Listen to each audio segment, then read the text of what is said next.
So good night, everybody. How you doing? Are you tired from all the Congress? Such an energy. Because you can get beers there, right? Oh my God, the amount of energy in the room. Welcome to this is Flying Angel Starbrand. For those not familiar with Starbrand, raise your hands. Who doesn't know what Starbrand is? Not gonna judge you, don't worry. You don't know what it is. Raise your hand. Thank to everyone, to the employees, to institutional representatives and colleagues. For those of you who don't know about Endesa, just a few words. Endesa is the first electricity company in Spain. Thank you. Just on behalf of the Catalan government, I would like to share with you that we believe that collaboration is at the heart of success. Success for individuals, success for companies, and success for countries. And that's why we try to foster this culture of collaboration. We're going to have two panels tonight. The first one is about unboxing open innovation. I'm going to be calling the people in the first panel. So Daniel, Alex, Guillermo, Joel, and who else? And Fernando. Join me on stage, and the stage is yours. Take it up. Hello, come on up, please, everyone. Maybe you can just sit under your photo. This would be like the most, like maybe more or less. Here, maybe Fernando to the left. Yeah, so people will recognize you. So we have a fantastic panel for you tonight. Welcome, everyone who made it on time. I know there's a traffic jam. This is horrible here tonight, but really congratulations. We will make sure that you get the most out of it. So on this panel, as you can already see, I will start ladies first, obviously. We have Alexandra Renner, who is the startup lead from BMW Startup Garage. Then we have from Enel, we have the head of the Enel Group Innovation Hub in Europe, Fernando Sandoval. Okay, to the left. Thank you for having us, and thanks for this amazing event here. Then we have in the center, Joel Agard, who is the head of Group Innovation from Zurich Insurances. And here, last but not least, we have Guillermo, who is the Open Innovation Leader for Decathlon. So this is our fantastic first panel. It's going to be about unboxing open innovation in all these amazing corporates. And I would love to ask you, I would love to kick it off. It's a question, the first two questions are going to be for all four of the panelists. And the first is going to be, if you had to define open innovation in your organization in one sentence, how would you describe it? Alexandra, I start with you. And what goals do you pursue in your organization with open innovation? Okay, so our goal is actually to establish long-term partnership with different innovation ecosystem players. And overall, I would say that BMW sources innovations from startups via the BMW Startup Garage, which is my organization, from internal crowds and external crowds, and from cross-industries. That's great. That's really very short. So maybe continue with Fernando on this one. So one sentence, we have very talented colleagues in Enel, but we know talent is not only within the company. And we need to work with this talent outside the company if we want to fulfill our objectives in innovation, and especially in sustainability. At the end, innovation in our company is completely aligned with the sustainability strategy we have. It is innovation by and for sustainability, so we know that if we want to really work in energy transition and in electrification of demand, that is the core of our strategy right now, we need to work with this talent that is outside, and of course, startups are the best source of talent. Joel, in Zurich. So if I would need to summarize the goals, it's basically to trigger collaborations. Why do we trigger these collaborations? It's to achieve two things. We want to achieve impact, being this business impact to the planet, sustainability also being one of our strategic priorities, or impact for our shareholders. At the end of the day, we're a financial service company as well. And we are part of the group innovation team, so I run the group innovation team. Uniquely, we need to find new ways to basically address the new and emerging needs from our customers. So being really customer oriented or even obsessed, I think this is definitely one of our key priorities, and that's why we work with startups, because they're born in a customer-centric world. Guillermo, you know it's coming to you also in Decathlon. What's the goal? What's the definition? In one sentence, You can. I mean, we gave them 4 or 5. I'm not going to cut you in the middle. okay. First of all, thank you for inviting me, and thank you everyone for spending your time listening to us. It's an honor. In one sentence, we are building the future of sports together with the startups. So, why are we doing this? I guess you know Decathlon, but I'm not sure if you know our mission as a company. Maybe you haven't heard about it, but I'm sure you know it.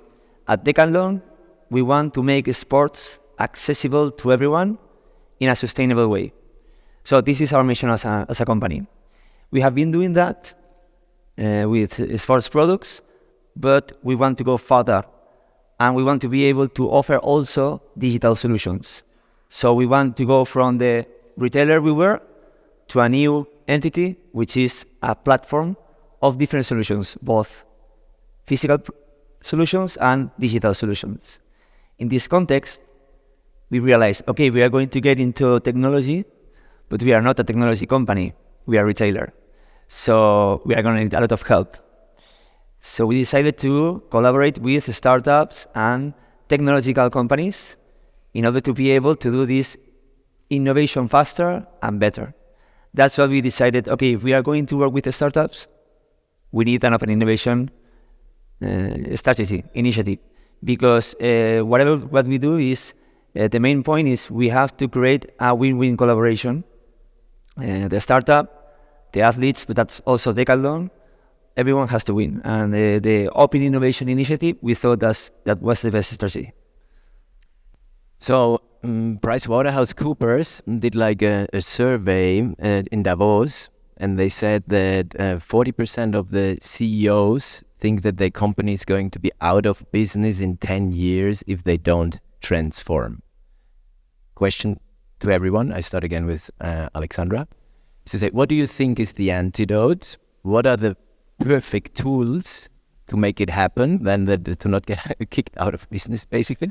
And what tools do you already use in your organization?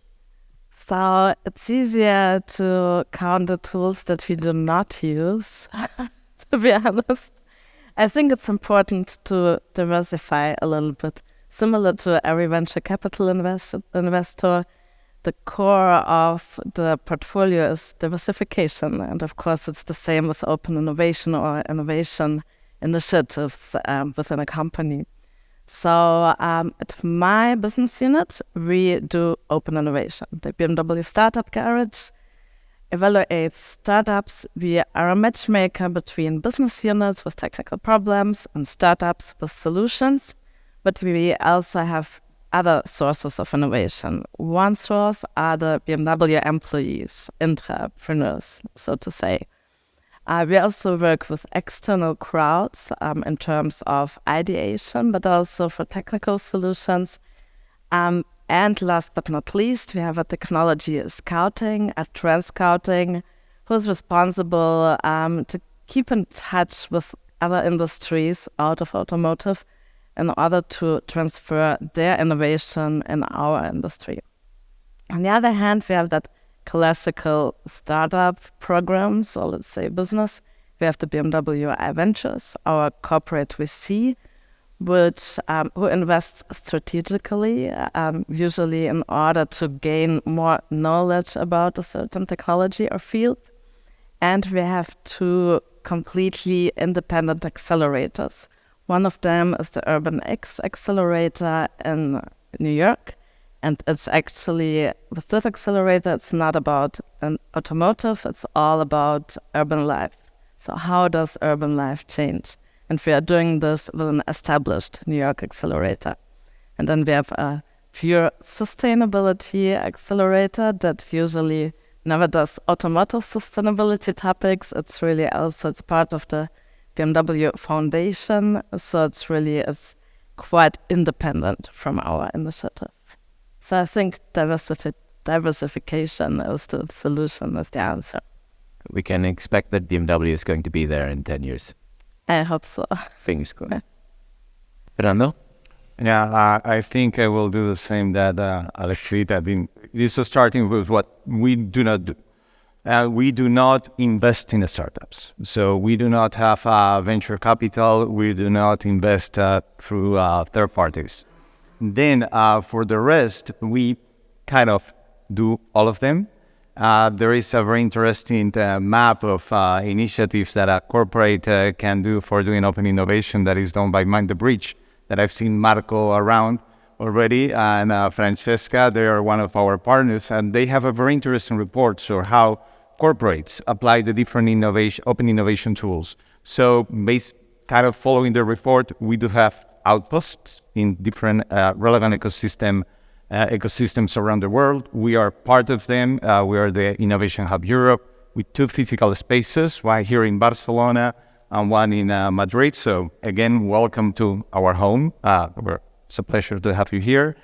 We also have outposts in Israel where we started, in Boston, in Silicon Valley, a couple in Latin America, some in Italy. There are also labs. So we have pretty much a, let's say, global footprint for scouting startups and for scouting solutions when and where they happen. Then what we have really mastered is the venture client approach. That is kind of our flagship program. We have worked with more than 585 startups in the last 7 years, out of which about 130 have become suppliers of Enel. So that is the ultimate goal of our program, is having the startups working with us as suppliers. We really believe that, and talking about sustainability, a startup to be sustainable, yes, of course, investment is needed. That is what they need. That is the fuel. But if they want to be successful in the long term, they need to be able to do business. And that is what we want to provide to the startups. So these 580 startups we have collaborated with have signed contracts for about 245 million euros. So it is not investing, it is giving business to the startup.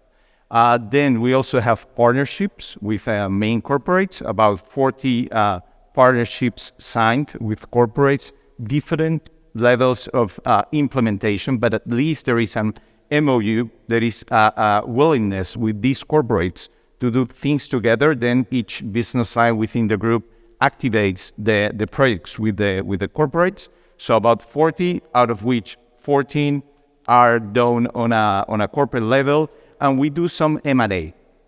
M&A that is not the most of what we do.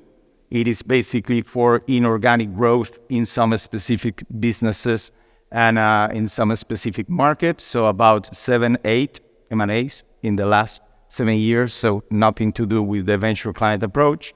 And since we have a very innovation to business focus, we work a lot, let's say, in incremental innovation. The starting point, the trigger of the innovation process in Enel is a need. It's a challenge identified by the business unit. So this has brought us to work with mature startups, because the business line, the unit, they need something they can test, and if it works, they can implement it. So we've been looking for how to work as well with earlier stage startups, and we have not accelerators, but we call them boosters. So we have a booster for startups working in hydrogen, so taking startups from TRL 3, 4 to TRL 6, so helping them developing the technology we need to have accessible and economically an economical hydrogen in 2013. And we are also implemented a digital booster that is working with digital startups, working in use cases of interest for us, something that no one else is doing, but in an early stage. So we work with them to bring them to a mature phase. But again, what we do the most and what we have really mastered is the venture client approach. And in Zurich Insurances, how are you preparing? We are 150 years old just this year, or last year we celebrated our 150-year anniversary. So I guess my job and the job of my team is that we also reach the 160th birthday, right? So the next 10 years. But it's funny, Fernando, because in our company, I could basically copy paste, adapt it to our industry, because what you're saying is pretty much relevant for us as well. So what we don't do is venture capital, corporate venture capital, but everything else I would confirm we do as well. So venture client, we're doing that. We invest strategically in startup, or where there's a route to M&A, we even move towards acquisition. But we really partner with startups early in the process to solve business challenges that we have validated with the business units. So we're active in more than 200 markets around the globe. So we have our sensors, our satellites in the business units, in the countries, on all continents in the world. They do understand their market. They do understand their customers. They identify the needs. We validate these needs, and if we find common denominators, we bring them to group level and accelerate them or boost them on a global level. Because what we don't do is we don't accelerate the startups. In fact, we do so, but that's not the main purpose. We accelerate initiatives, which is basically a business unit that has teamed up with the startup, trying to jump on this global vehicle to accelerate this use case and to scale it globally. And I think that's the secret sauce that we added. Of course, we have entrepreneurship programs. We have local, global, regional entrepreneurship activities. We work very extensively with academia, different universities around the globe.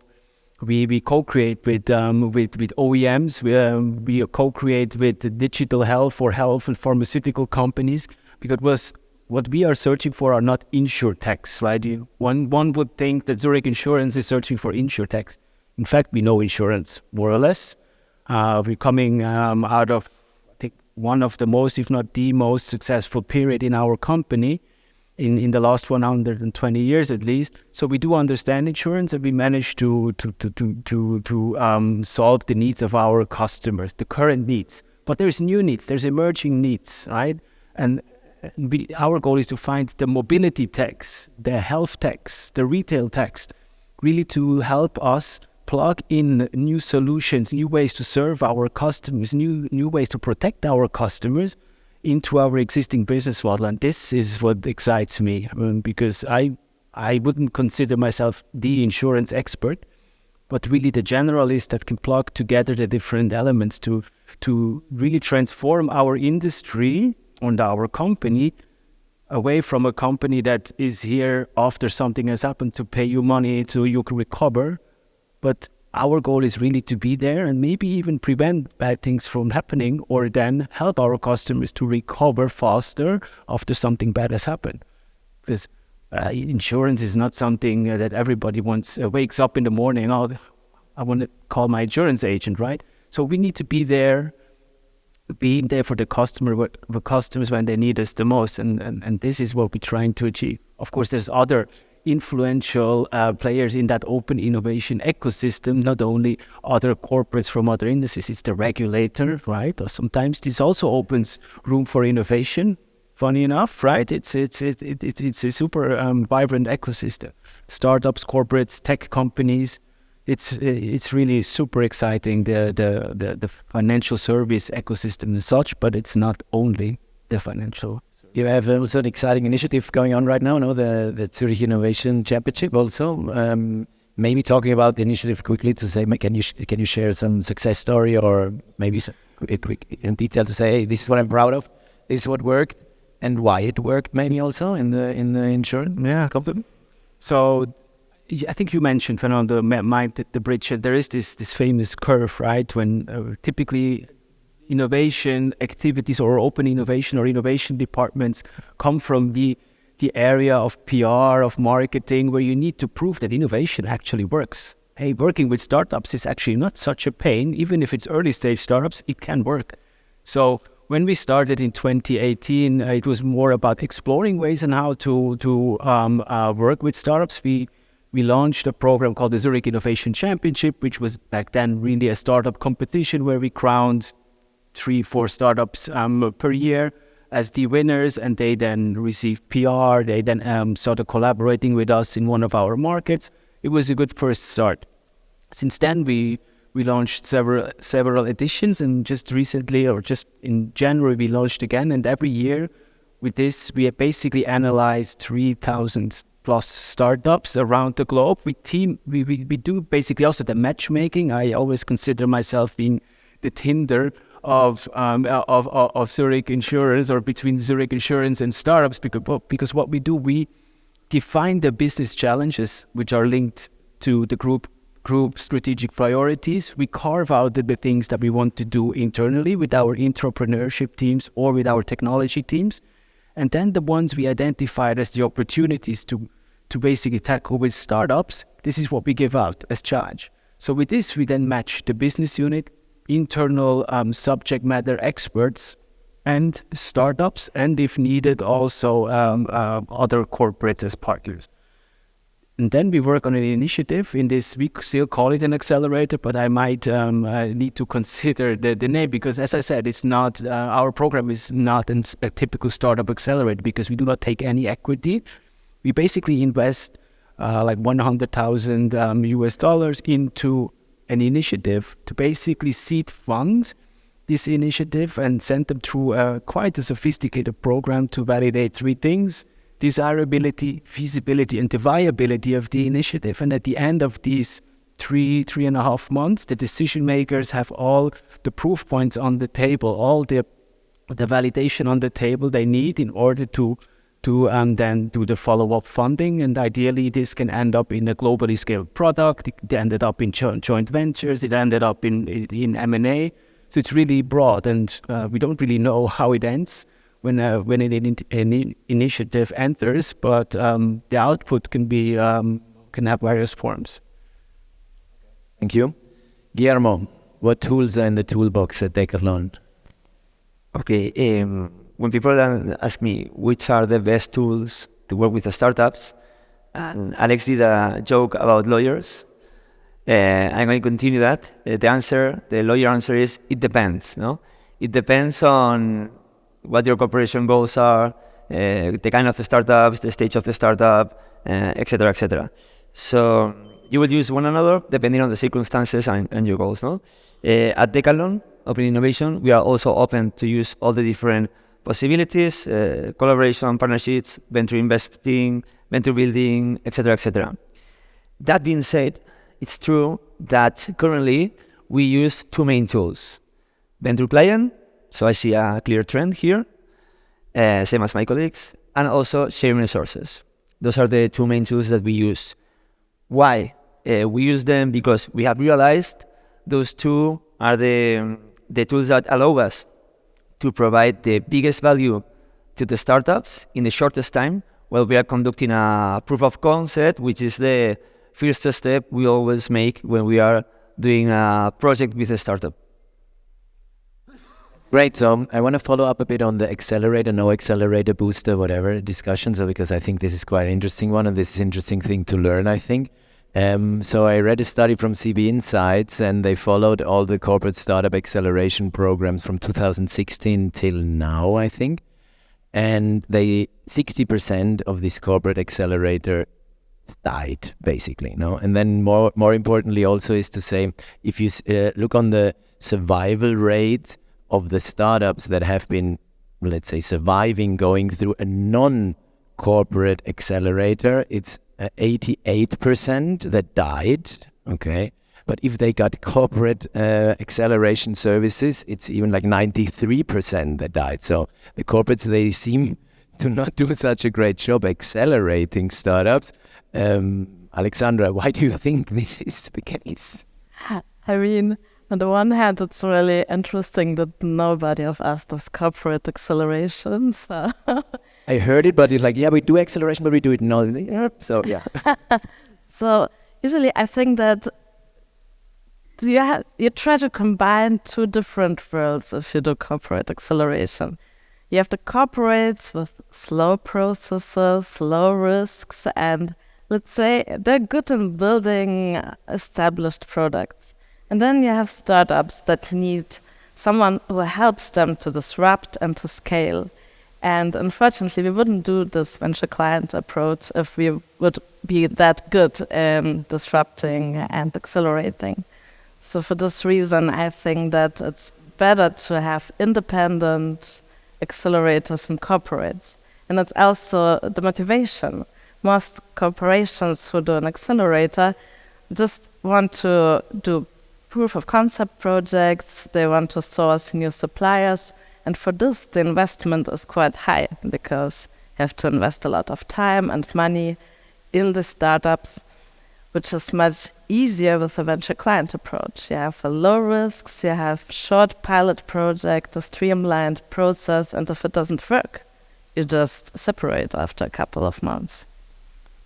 Any feedback from you guys, Fernando? Like that maybe it is related also to what Alex was saying, how to sell to a corporate. In the past, we had experience, I mean, the ecosystem has changed a lot, but we had experiences in the past in which establishing a dialogue with the startup thought that by having a contract with Enel would be like, okay, I go to break even. And it was not the case because, you know, as you were saying, it takes time to do, you know, a project with us, it takes time to become a supplier. It is not that we ask to a startup for the same things to ask to a major vendor, but we are a large company, we are in stock exchange, we need to be compliant. So there are some things that we need to ask in any case. So all of these, you know, puts pressure on the startup. And again, in the past, some startups were thinking that doing business with the corporate was easy, and maybe we're relying on that to be successful, and it is not the case. Sometimes it is easier for a startup to start with not a large company, but, you know, if they are into B2B, to start with a medium-sized company, that the one that takes the decision is the same one who is going to be using, and it is the same one that is going to buy, and not a large corporate like ours that I do the scouting, but someone else decides, and then someone else is the one who is qualifying them as a supplier. So it's a completely different process. If I may add, there's one important element that I would like to stress here, because before joining Zurich, I worked in different industries for corporates and startups alike, so I know both sides of the story. What I realized that did not really work is the lab approach, where an independent unit selected the startup in a lab and then tried to run these pilots independently. But we realized the moment we changed the approach internally and connected the entire program with the business units, and we are a decentralized organization, so we have like 45 different business units around the globe. Once we made them part of the solution, meaning the business units actually selected the startup, had skin in the game, not saying really investing into the initiative, but really they were the ones selecting it, so you don't have this not invented here syndrome.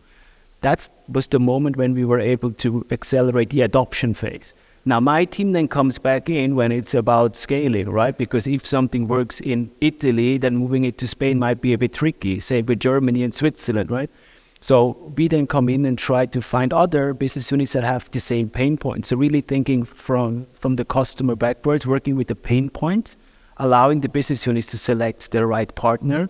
And we are just facilitating and offering the platform and the global reach and the senior management buy-in to then drive this at scale. I think that's the secret sauce. One additional reason, and you mentioned it explicitly, and it's the same in our case, it was a conscious decision not to offer or create the CVC funds to basically invest into these startups, because it's a bit of a conflict of interest, if you ask me, if you invest and then need to grow the initiatives as well. So I think that's the two magic ingredients, taking it out of the lab and bringing it to the people in the business unit. I mean, no, you need to squeeze them in somehow. No, you have an investment, so we have to make something happen here, even if we don't need it, or even if nobody has a use for it. That's the problem, yeah. That we identified, and that was the conscious decision not to offer the fund. Good. I have a question for you, Guillermo, then, is to say, okay, there's obviously in the organization, like we talked about, like there's objectives, there's like some initiatives that you're running, how do you make sure at Decathlon that the, let's say, the program and let's say the project that we're doing in open innovation is aligned overall with the objectives and the strategy of the company? And it's a two-sided question, okay? First of all, how do you manage this alignment in Decathlon? And then on the other side is like, if something is not working, some projects are not working, and normally in a corporate it's always a bit difficult to say, okay, let's kill this one. No, how does the decision process, and how do you kill stuff that is not working at your organization? Yeah, this is related what you say, no? So there was two questions, no? First question, how do we align with the global strategy? In our case, we have a top-down strategy. So the C-level of the company shares with the rest of the company the global strategy for the next 3-4 years, and then every business unit has to adapt its strategy to these goals. No, so everyone is aligned. It's the same in our case. At Decathlon Up Innovation, we create our OKRs strategy, perfectly aligned with the global goals of the company. And this is very useful. This is very useful because it allows you to have two things. First of all, you will have all the business units aligned with you. So when you go to a business unit, which is, I think we will talk about that later, it's the key of everything, no? You go to a business unit and you propose an innovation which is aligned with the strategy, they understand it, they accept it, and they do the buy-in quicker, no? And also, the second thing is the buy-in, no? If it's aligned with the strategy of a specific business unit, the buy-in is faster, and they also want it to work. They want it to work, and they will put more skin in the game in order to make it happen. So that's the key. That's the key. Following the top down. The second question was. Now, when to kill it? Like this microphone, I will kill it soon. Are we over time already? No, we have time, Alex, no? Good. Seriously? Okay, wow, this time flew. Okay, we go quick. Then, when do you kill it? Very, very fast. Killing the project is necessary when it doesn't work. Okay, this is I really admire the people who has the skills to kill a project in a corporate. In a startup, it's the day to day. It's any given Monday. You kill the project because it's not working and you try another thing. But in a corporate, after convincing everyone that you need to do this and you need to put the skin in the game and you need to put money here, okay, it doesn't work, let's kill it. No, what are you doing? No, in a corporation, it's crazy. So in order to avoid that, what we do is three things. First of all, the right mindset. Second, crystal clear OKRs and KPIs and a short time frame. And the last one, we have a KPI which is called time to failure. Okay? So first one, the right mindset. If you help the business unit and the startup to understand that if it doesn't work, we are going to kill it, and they know it since the beginning, it's going to be easier.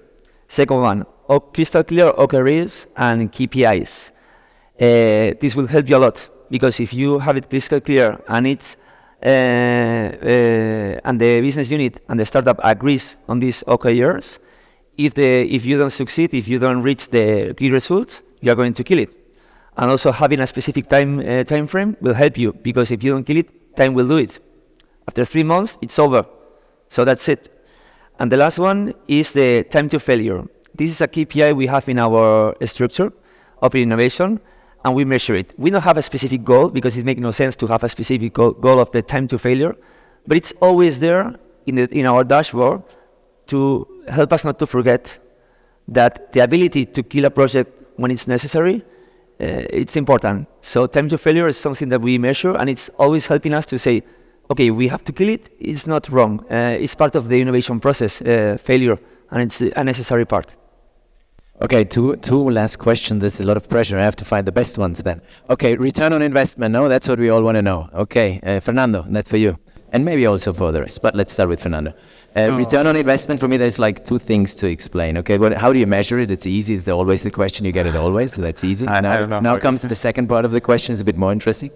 To say, okay, how do you make sure that this is going to get enough attention of the management? To say, okay, that your objectives are ambitious enough that you get enough attention of the management, then get the funding and get also, let's say, all the... it is easier to answer the second one. So it is, innovation is part of the MBO of the management of NL.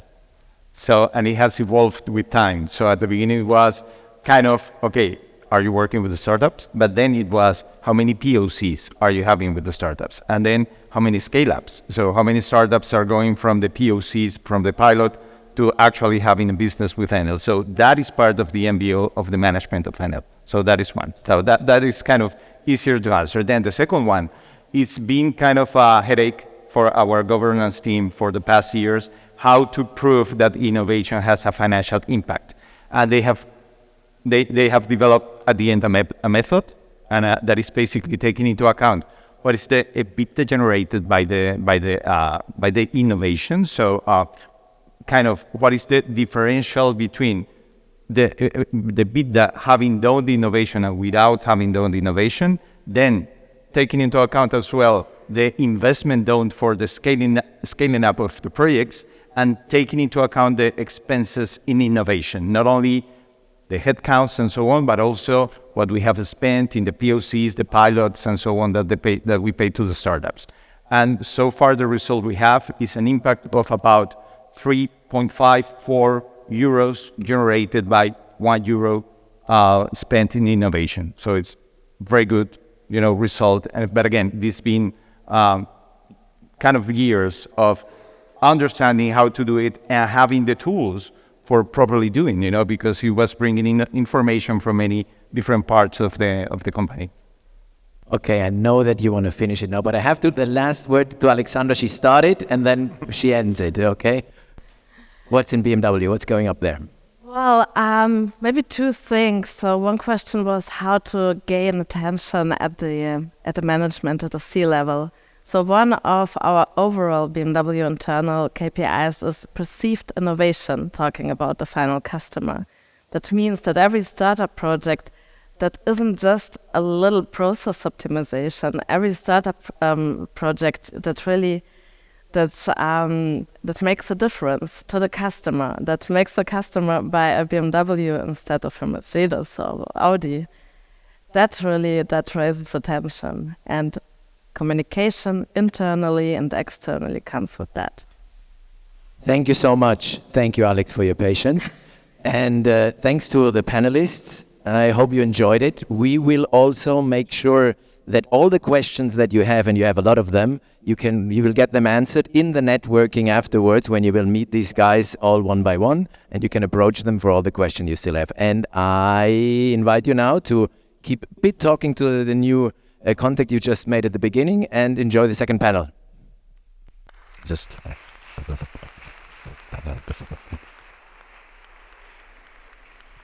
Thank you, everyone. To the panelists, thank you. Daniel, Guillermo, Joel, Alexandra, Fernando. A lot of mentions to my name. Maybe I should have been on that panel, just saying. The second thing is, I particularly like, hey, maybe he wants to be on the panel. You want to be in the panel? No pressure, buddy. You want to be on the panel? I like the angle that this panel has taken, because 5 to 10 years ago, a panel with corporates bragging about their open innovation program would have been like, we're the best, we do open innovation, we accelerate, we mentor, we incubate, we invest, we give you the best board members, we help you with the hiring, with the distribution, we're going to give you clients and whatever. Whereas this panel was like very humbling. It was like, no, we don't do this. We learned that this is not the right way. It was very humbling. I think it was a great effort by the speakers. I particularly like that, because throughout the years I found that between startups and corporates, there's one thing in common. Some of them, when you're starting out, you don't have a clear pitch, and you try to say everything that you do. We do this, we do that, we do this and that and that. But what's the value to the end customer? At the very end of the day, especially nowadays with every corporate out there doing CVC and open innovation, I'm sorry, you're a commodity. Like VCs are a commodity. Even startups can be a commodity nowadays, right? So what's the unique value proposition that you give, right? And I think that was a particularly interesting angle that we had on this panel. Are we ready with our speakers for the second panel? Then please join me on stage. I'm not even going to bother with the names because there's one particular surname I don't want to butcher. Feel free to join me on stage. Sergio, Katie, Jordi, and not Natalia. That should have been changed. Oh, we didn't change the slides. You're not Natalia. They didn't change the slides. Maybe we can fix that. I don't know if we can fix that. Yeah. Es que hem canviat unes slides, Yeah. però igual no les veu. You're going to pretend you're Natalia. No problem. Well, thank you for joining me in this panel. Please, a little bit of silence. Otherwise, I'm going to invite you over on the panel, particularly on that angle of the audience.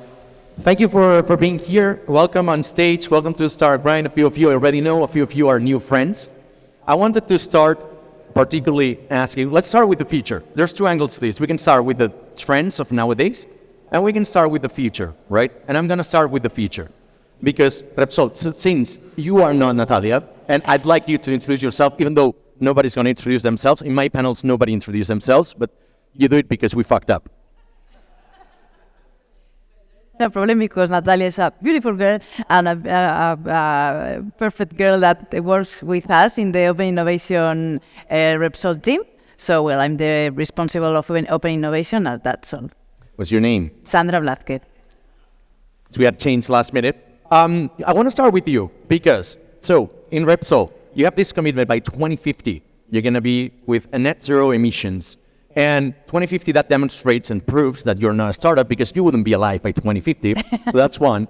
I hope. Yeah, exactly. So that's like, oh, corporates, we're like a startup. Now. That's one bullshit I hear nowadays, like, we're like a startup. Yeah, sure, 2050, right?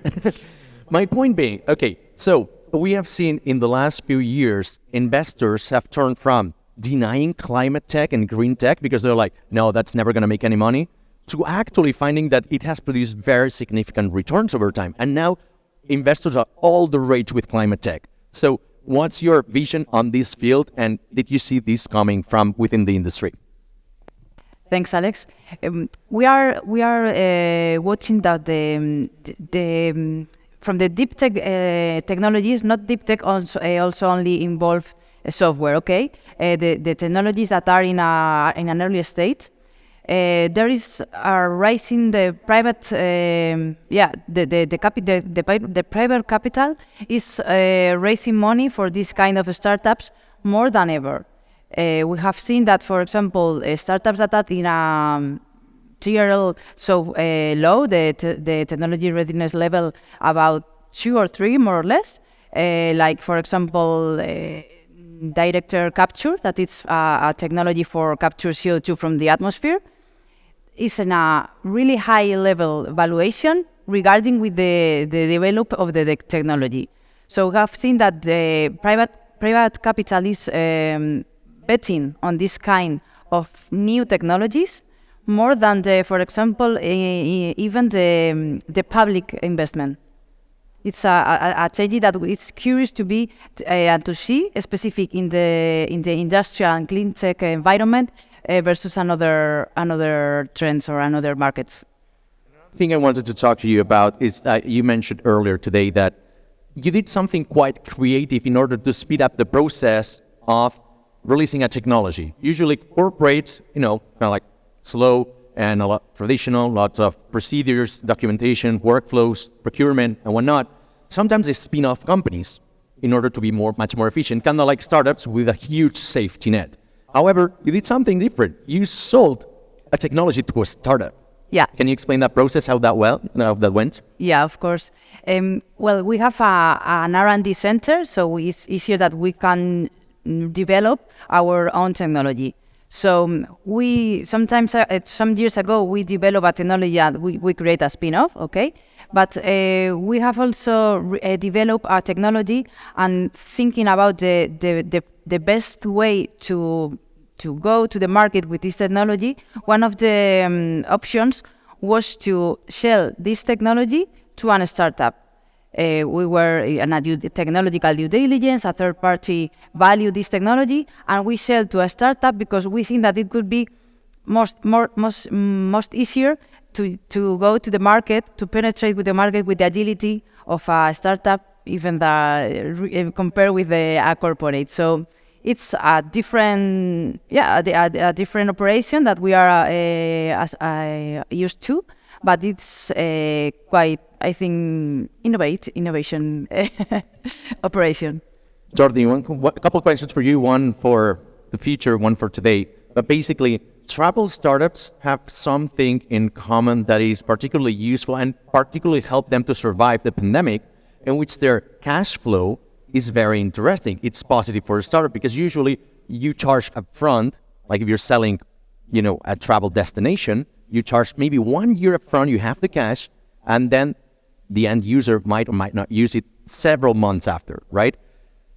In your case, in the hotels network, is that something that helped you survive the pandemic? That's one question. And the second, I'm going to be asking about technology transfer, but that's going to be after this one. Case, we were lucky enough to raise funds the week prior to confinement. That helps. It helped a lot. It helped a lot because we lost 80% of our business in one day. So that Thursday that we were locked down, and I have that graphic on my desk, 80% of my traffic disappeared. So we tried to come up with innovative solutions for the hotel industry. The hotel industry, one of the problems they have is that you book today, but you pay whenever you reach your destination. In the middle, what happens when you're closed? So we came up with products that they didn't have in order to advance that cash into their books. But in reality is that the travel industry has suffered a lot throughout these couple of years. We're here today, most of you are not from Barcelona, and you're here today because maybe you're on a work trip or however, but for the last 2 years, we have not been traveling. So travel industry has had to reimagine themselves on how to do businesses in a different way that they were used to. But it is also true that we're human beings. We're social entities. We like to see each other. Zoom and those type of meetings are shit. I mean, do you hear me? Can you see me? Please, more swearing. I know I'm allowed to do it here. So I think that we all need to reimagine what's that business going to be like in the near future, having in mind that there are some of our businesses that are still very old-fashioned. So how you combine that innovation with the old-fashioned travel industry, that's... And from your point of view, because you've been also on the corporate side, so for me, I don't remember that. Yeah, but I'm going to ask you anyways because I had that question prepared for you. Like one question I prepare, you don't want to answer. So basically, you were at Rakuten, you had been working at other corporates, also companies in the US, public companies, and now you find yourself as being the CIO, former CTO of one company. Do you think, what are the advantages that you've got as potentially selling to these big corporates because you've been on the other side of the table? I think that as a startups, we should solve issues that the large corporation is not capable of solving just because they are a big elephant. The same thing what I'm doing today at the Hotels Network. So I don't do any product-related thing on the day-to-day. And we're a small startup. We're around 200 people in the company. But we are big enough so that the day-to-day consumes every single resource. So if I hire 50 more engineers tomorrow, they will be full of work. So what I'm doing is the opposite. I'm creating a small team, 5 people, and we will go back to the old days and my own startup with my own. So I'm a startup within a startup, trying to bring that innovation. So the same thing we can do with large corporations, which is we have a momentum, we have a speed, we have certain values that can help you do things that at your current pace, you're not capable of doing. You're great doing whatever is your day-to-day operation, but most likely that innovation is difficult for you. Rather, if you have your own methodology or program, Google the 20% Google for these other projects. My brother works at Google. That's bullshit. That's a nice speech, but the innovation does not come from that 20% that you can invest on that. If you want that really acceleration process, you have to do it outside your current organization, and that's complicated for large corporations, and I've lived through that. It's much easier to join with those companies that go at that pace and find that synergy for you to work with them. KG, you have the responsibility of being the lawyer in the room on stage, right? But particularly, we've done a few events with CMS, and we like how, sometimes even outspoken for lawyers are. Not you're the first time that you're here in our event, but I like the way that you're transparent and open. And I want to ask you, because you are in the M&A division of CMS, and one of the things that is particularly tricky for startups is they never have a clue about M&A. They're not prepared. And if you're not prepared, you signal that you're not prepared because the big company comes and it's like, yeah, I'm going to send you an LOI. Do you have this documentation in order to do the due diligence? Like, no. So if you don't, you signal that you're ready. If you do, it signals that you're already talking to other potential customers, right? From the point of a lawyer, like what's the advice that you can give entrepreneurs in what parts to communicate and how to choose the right tempo? So I think you've absolutely hit the nail on the head there. And it's the advice that we always give to all the startups that we work with. And we work with a lot of startups. So we run an international startup program in over 20 jurisdictions. We have over 300 companies on our program at the moment. And we work with them over a period of 3 years, giving them lots of different advice, discounted legal advice, and lots of extra services. The first conversations we have with each of the startups when we work with them is around getting themselves organised. It's the most important thing. And what we say to them is exactly that. Imagine an investor comes to you and, you have some initial conversations and then they want to due diligence you and you can't find the pieces of paper, the documents, the files that they need to see. You just look a mess. And immediately the confidence that they've had in you when you've done your amazing investor presentation and you've been really slick just falls away. So get yourself organised first. And it's really simple. What you do is you find a place, and it could be a physical filing cabinet, but nobody does that anymore. It's a place on your server, it's a place on your systems, and you make a person responsible, and you say, it is your job to keep us organised, and this is the structure you're going to follow, and every single document that you sign, every single piece of paper goes to this person files it away, in order, and then an investor comes to you and wants to diligence you, and you can say, yeah, I've got it all here. And how slick does that look? And immediately they have that fantastic impression that you are ready for that investment. You're ready for that transaction. And what you spend your time as a member of management, as a founder doing, is having the right conversations. If you don't have all that ready, what you're spending your time doing is speaking to your team and saying, where's that contract? Remember that contract we signed? Who's got it? Where is it? Go and find through your emails. You shouldn't be concentrating on that. You should be concentrating on the conversations around your deal terms. That's what you should be spending your time doing. So the earlier you get yourself organised, the better you place yourself for when you actually come and have those conversations. And whether that's with a corporate, whether that's with a VC, whoever it is, get your house in order first. And that's the first piece of advice we give. Now, let's contrast that with two people that have sold companies and have actually been CTOs on C-levels on companies that have been sold. How do you calibrate the amount of time you spend on producing, collecting all this kind of information without leaking it to the team or signaling to the team that you're working on something you cannot tell because it cannot be leaked? At the same time, you should be working on this, but you cannot abandon the business because they're like, why is there no all-hands sessions? Why is the CTO canceling all the meetings? Why are we talking less to the CEO and all of that, right? So, Sergio first, Jordi afterwards. I want to hear your version on this. Sergio first, it says. Sergio first. But it's okay. You have talked already. We're going to say the same thing most likely, Brent.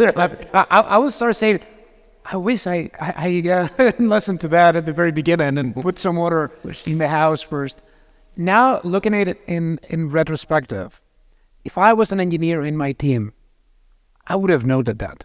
I would have known, yeah, they're selling the company. Look at him. He's sweaty. He's not coming to the sessions anymore. He's asking all these weird questions. I think it's a very lonely situation, especially on the role of the CTO, because we typically rely a lot on our teams, and in most cases, or at least in all the cases that I've lived through, you cannot share with your team any of these situations. So it's always twice the work you have to pull. It's a lot of relying on your team, which is the other C-level executives, and that's, I guess, one of the mistakes that many CTOs make, that when you ask them, who are your team members? They say, of course, my engineers, my VPs of it. No, then your team is the CEO, the CPO, the CMO. So if you don't have the right support group from the get-go with the rest of the executive board, it's going to be very, very difficult. To the point of you having to go to the servers yourself, some things that maybe you didn't do since a decade ago or something, and saying, okay, how do I run a code audit now? How do I get all these details on this and that? And that is very painful. What's your measure? I think that going back to Katie's point, as a startups, normally our documentation, especially in the product technical side, sucks. and that's a reality. And even though you have, so I sell to large corporations now, large hotel chains, and of course, my team is the size of the M&A team on the other side. So where is your architecture documentation, your blah, blah, blah, blah, blah, blah, blah? And you get to a point that you're comfortable bluffing because you know you can deliver the job, but I don't want until you make it. No, but I don't want to have all that hassle of all that bureaucracy. But it gets to a point that you need it. So you get to that point that you're on an M&A transaction. You don't know if it's going to happen or not. You cannot tell anyone, but all of a sudden you need all that documentation that the company doesn't have. But you cannot go to the infrastructure team, hey guys, I need the latest network diagram, which we have not updated in a year. Hey, my Q&A team, which is the latest results that we got? So being a little more organized and not leaving everything for the final day as we were students in university would have helped us a lot, right? And trying to be not just on the contract side and the business side, but also on the product and technology side, being a little more, not being like when I was working for IBM, large documentation, but that's an extreme. The other one is the startup extreme, which is we have barely nothing, and code is our documentation. Also, between those 2 points, you should find a point that you have something that you can show tomorrow, rather than spending a week not sleeping and going out through the servers and trying to figure out what was the last thing your team did without asking them what do they do. How many people are probably generating those documents with ChatGPT nowadays? That's probably... If it works. Just kidding. Actually, Katie, another question for you, because I wanted to circle back to picking lawyers. Like usually when you ask companies like, hey, can you give us some advices to pick lawyers? Because it's fucking complicated, you know? It's not like, oh, I Google lawyers and I pick the first one. Obviously, you want to go through recommendation, word of mouth, probably talk to the companies they're working for and whatnot, right? But the usual piece of advice that you get, and it's pretty useless, is cheap lawyers are expensive. Can we go beyond that? Like, can you help us to pick like good lawyer firm and based on the specifics of your business, not only on the price, not only what are the other things that we should think about? Well, I think just like appointing any advisor, appointing a lawyer, it's a relationship. You've got to trust the person who is advising you. And if just like in any personal relationship, you're making that decision just on price, then you're not making the decision based on who you think is going to have your best interests at heart. Obviously, price comes into it. We know that. That's why we run a specific program for startups with, reduced pricing, because we understand that we're a massive law firm and we're very expensive. And if we want to work with startups, we have to do something on that. But I think you need someone who has experience. And, particularly when working with fast-growing companies, it's not only the issues that come across that they come across that are different. The way they work is different. What they want from their lawyers is different. So, and I think it's some I suppose somehow counterintuitive that some of the smallest businesses actually require the most from their lawyers, because you're so used to doing things fast. You want immediacy. You want lawyers that respond straight away. You want lawyers that understand that actually what you want is a yes/no answer. You don't want all the law, because you don't have time for that. You've got to move on. And so you need to have had experience of working with, startups, with scale-ups, to understand that's what they need. If you're working for a corporate, and particularly if you're working for a corporate that has a big legal team, and, maybe they're the one that presents their advice to the board, and they give the board the yes/no, but they need the analysis to be comfortable about the yes/no. Yes, you give them the really long email, but that's not what a startup wants. So I think you when you're picking a lawyer, you need someone who's got experience of the type of advice that you need, so that they can work with you in the right way. Circling back to Repsol, and I'm always particularly interested in one thing, that is corporate venturing at the very end of the day, or even open innovation, has been proven that it's actually has got really good ROI for the corporates, because even if all the initiatives fail, it's a good marketing effort.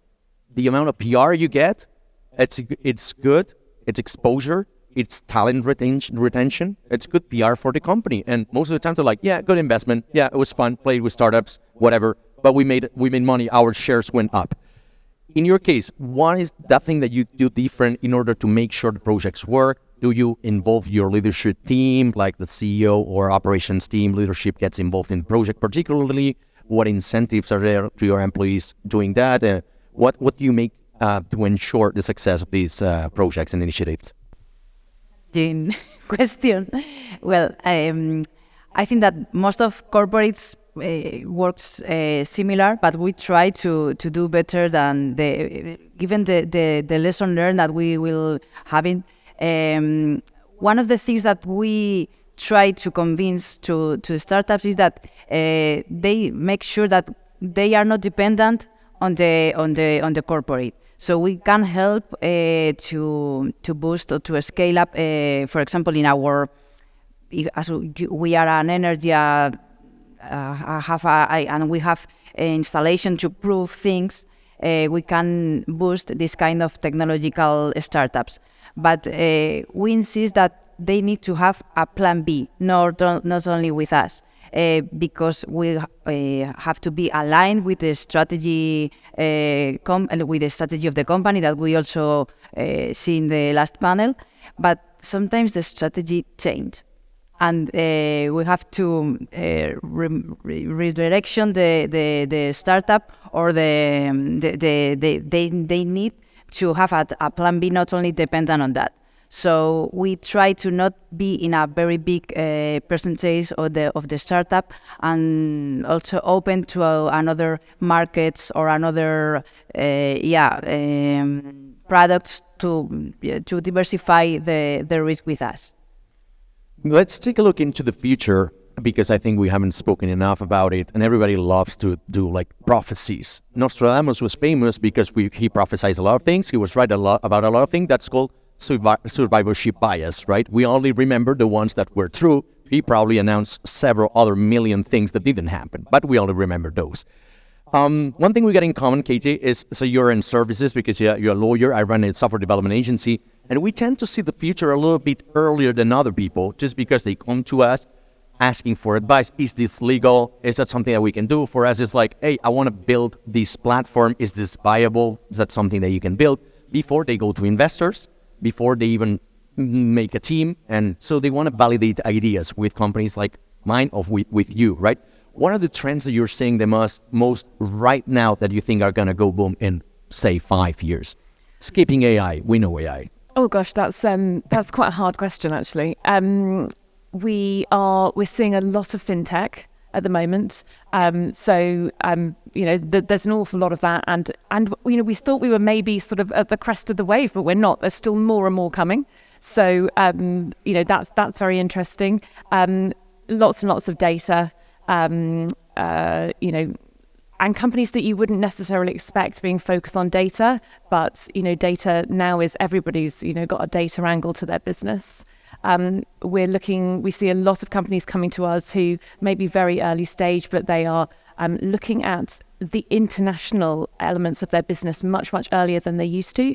So if you take maybe 3 or 4 years ago, we'd have someone come and talk to us, and they say, well, we're building in this market here, and then we're going to move in, 5 years, 3 years down the line. Now it's we're here, and tomorrow we're also launching the product somewhere else.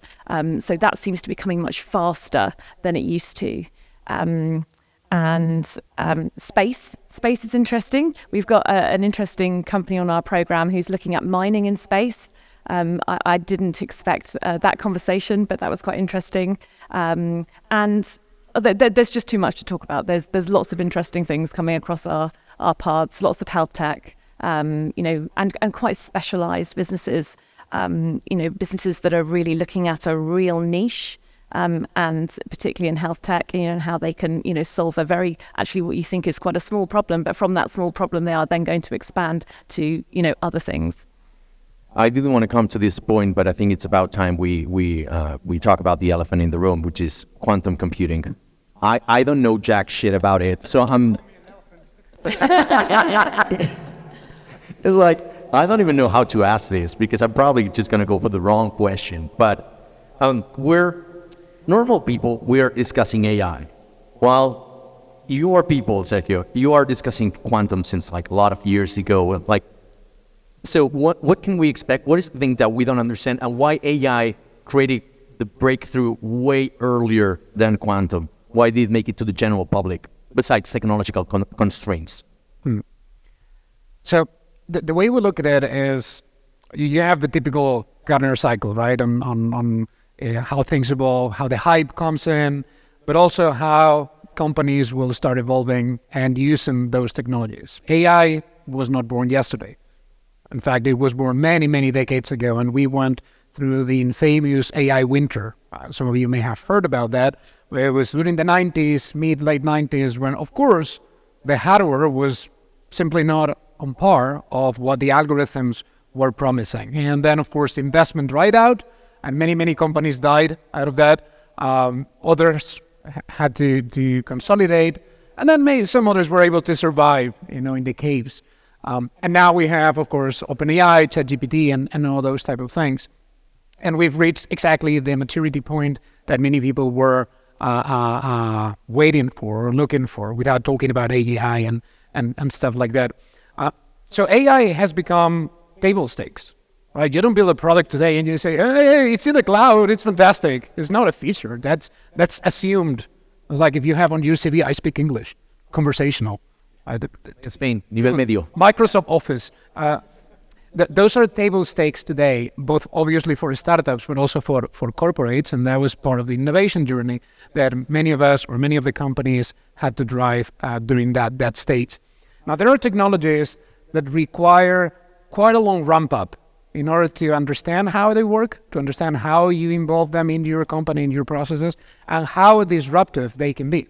Either from an offensive perspective, how you improve your products in the market and the service you give to your clients, and a defensive perspective, as in, oh look, there's those startups trying to completely destroy my products by playing with this technology that is, is in diapers at the moment. So of course, I'm involved in both quantum and AI from the Moody's perspective, and our approach is, how do we see this in 5, 10, and 15 years from now? And what is the ramp up that we need to take in order to leverage this technology, if at all? So you mentioned before, PR is an important part of innovation, and not denying that. But also, if the ramp up that you need to take is larger than the expected quantum advantage that many people are talking about, then you got to start working now. And as it happens, that is the case. Many companies need 5, 6, 8 years to start getting at least proper understanding on building a team, building the proper know-how, building the right partnerships, creating IP on that. So by the time any of the companies that are building actual quantum hardware today, you can go to them and say, hey, can you buy me some minutes on your time? So you can call it hype. You can call it Horizon 3, deep tech.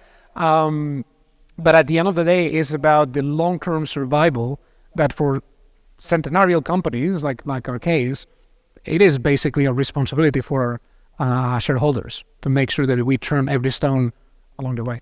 Exactly. I wanted to ask you about that because you're spearheading this initiative within Moody's. I'm probably going to get into lots of legal trouble for mentioning the wrong things, but my lawyers are here. I don't care. But in this case, how important was it for you to have this entrepreneurial experience in order to kind of like suggest, come up with a concept and with the idea that, hey, let's create this new division without this super institutional company and prototype it, invest in it. It's super disruptive. Probably no one in the company understands what the fuck are you doing.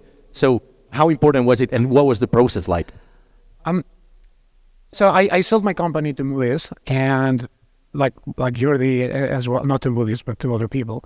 Our process was kind of build a startup, sell it, rinse and repeat. And I'm happy in startups. But in Moody's, I found something that from an innovation perspective, and I think that may resonate with my co-panelist, sometimes the domain knowledge in the company, the specific resources in the corporate, like the data you have. In our case, the case of Repsol could be other things, right? Or my friend from Zurich, for example. There are some things that there is absolutely no way, as a startup, no matter how much funding you have, you can get that baseline of stuff to play with, right? And that for me was the key to say, wow, if I have this gold mine of data, quantitative models and financial models that we use for our clients, the relationship with those clients in the sense that I can lift a hand and I can speak with the 20 most important banks in the world because we do that every day with our products. How can a startup do that? It's impossible. So that is one of the biggest assets that you have when you're trying to build something cool, but especially when you're trying to apply technology.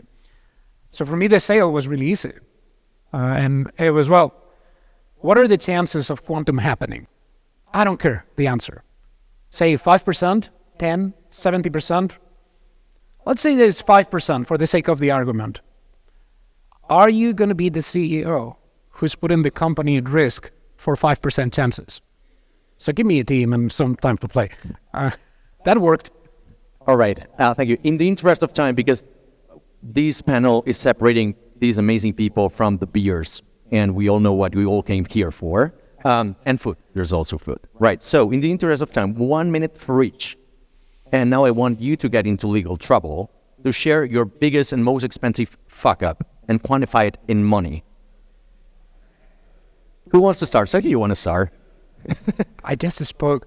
My biggest fuck up was probably around $300,000 in an AWS bill by not doing the proper due diligence as an engineer. That was fast. Extra 30 seconds for you, Katie.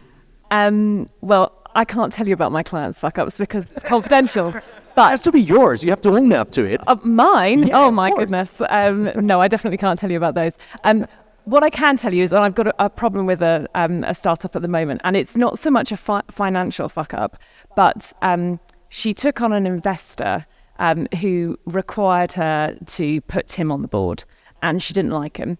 And he's been trouble ever since, and she can't get out of that relationship because of, the rights that she gave him. And it's not a financial fuck up, but it's a fuck up that, causes her company problems every single day. And that could be worse because it's not about the money. It's about how she's running her business. It's something that comes to the heart. And so, one of the other big pieces of advice I always give startups is when you're, looking at investment, it's like a marriage, but you can get divorced much easier than you can get rid of an investor.